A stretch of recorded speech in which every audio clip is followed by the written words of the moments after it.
Hey, I'm Pat Porter, broker for RecLand Realty. Here we talk about the rural real estate business and ideas and information to help you better manage and enjoy your own property. One of the questions I get asked a lot is about timber harvest. You know, how to cut it, when to cut it, how to cut certain types of timber, should I cut my timber, that sort of thing. Guys, I'm not a forester. Now, I know I talk about timber a lot and talk about cutting timber because we have to do it in our business. I don't know a whole lot about it, but what I do know, I have learned from some outstanding foresters, and so I have to apply that knowledge on my own tracts, my own listings, kind of like you do. I was on a job yesterday managing a timber harvest for a customer, and I made a little short video of it, and I want you to see it. Kind of walk through this job with me and hear me talk about some of the various parts of it. It was a hardwood and a pine harvest, so maybe there's some things in there that'll be helpful. Thanks for watching our videos. Check this one out, see what you think. Hey, I'm on my way to check a logging job for a client. He actually bought two adjoining tracts, and he's having the timber cut on both of them. And they've already started, been there, probably 4 or 5 days. I'm just going to check it out and see how much they have left, see kind of how it's looking, and just kind of what's going on.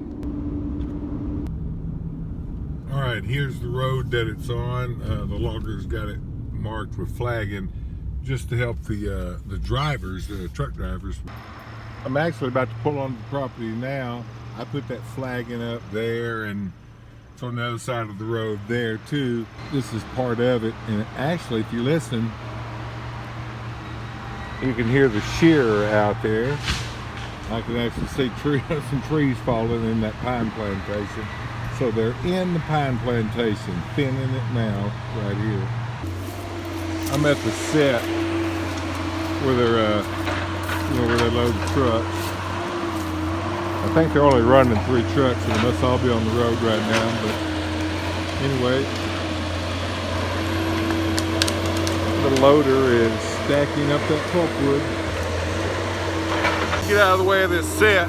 This track I'm on right now is a mixed hardwood and pine track. Is mostly hardwood saw timber, hardwood logs, and it had some scattered pine logs on it too, and a just good high rolling ground. And so they've got it cut, and then they're starting on the pine plantation there, and it's just all going to be pine pulpwood, but the 2 tracks join, so they're working both tracks out of the same set right now. Looks like they've done pretty good. You know, I gave them an idea of what to leave on this hardwood track. And of course, on the pine plantation, they're just going to, thin it. And so it'll just be a typical plantation thinning, probably leaving, well, I don't want to get into basal area and all that on this video, but anyway, they're just thinning the pine plantation. This hardwood track, they clear cut with the exception of, just some scattered hardwood trees, some scattered oaks that I wanted them to leave. So let me look around a little more. Hey, if you listen real close, you can hear that shear running back there. They're kind of either on the north or the south end of this hardwood track or into the plantation over there. I think they're in the plantation because they probably only have the one shear running, and I saw him in that plantation when we drove in. You know, the thing that people just have to get in their minds when they cut timber on a place, especially when you're cutting hardwood, is it's going to look like a bomb went off. It's just going to be ugly, and it's just going to be that way. There's no getting around it. Nobody comes out here with a rake and scoops everything up and gets rid of all the limbs and the tops, or in that pine plantation over there, gets rid of all the slash. It's just going to be ugly for a while.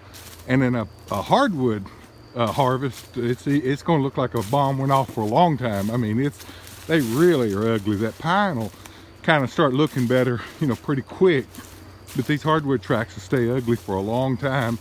That's just part of it when you cut timber.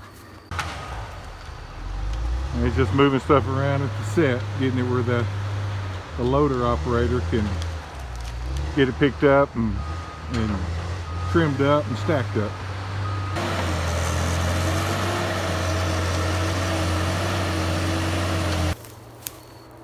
Yeah, just this pine, of course, looks a lot different than the hardwood does. It's still ugly, but it rots so much quicker and kind of gets back to normal pretty quick, you know, so it's a little bit different.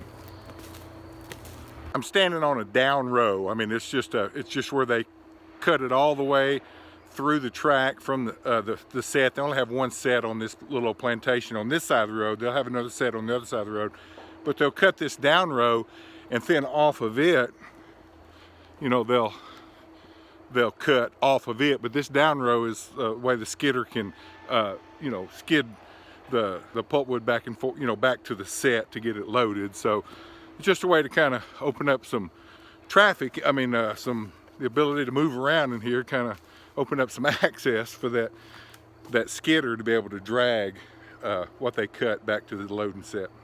There's one of the trucks coming back empty. He's going to go back and load up, and they'll just keep going back, you know, until they get it all done. You know, I'm standing on the road that that divides, and not equally, but divides this tract. There's probably 33 acres on that side and about 7 acres on this side. So they'll cut that whole 33 acres over there from that one set, and then they'll have to move the set over here on the other end there to cut this last 7 or 8 acres. And, you know, I told them to hammer this side over here.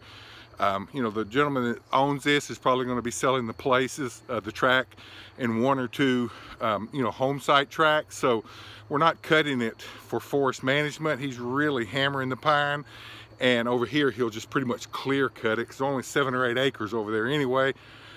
So it'll make it worth those guys putting another set over there, you know, to be able to get all that pine on that side of the road. So, you know, there's a difference in the way you cut timber, whether if you're cutting it for, you know, timber management or for, you know, like the case here, rural home sites. So instead of cutting this pine back to about a 70 basal area, and I'll let you look up basal area, I'm not going to discuss all that here, but he's going to probably cut this back to like a 40-50 basal area, puts more money in his pocket, also opens it up well for people that are going to be buying, you know, this tract as you know, 1, 2, or 3 home site tracts. So anyway, just a different way of remarketing the property after a timber sale. All right, everything's kind of is what it is on this deal. I just want to make sure that they were on track and were leaving what I wanted them to leave on that rolling hardwood tract, making sure they were leaving enough, you know, little small scattered oaks, which they did. In fact, in my opinion, they left a little too much stuff. There's one corner they need to go back into. I hope they're going to go back into it. I'm going to call Forester and make sure that they do, because there was, you know, there's some big red oaks down there that need to be on a truck. So anyway, everything's on track.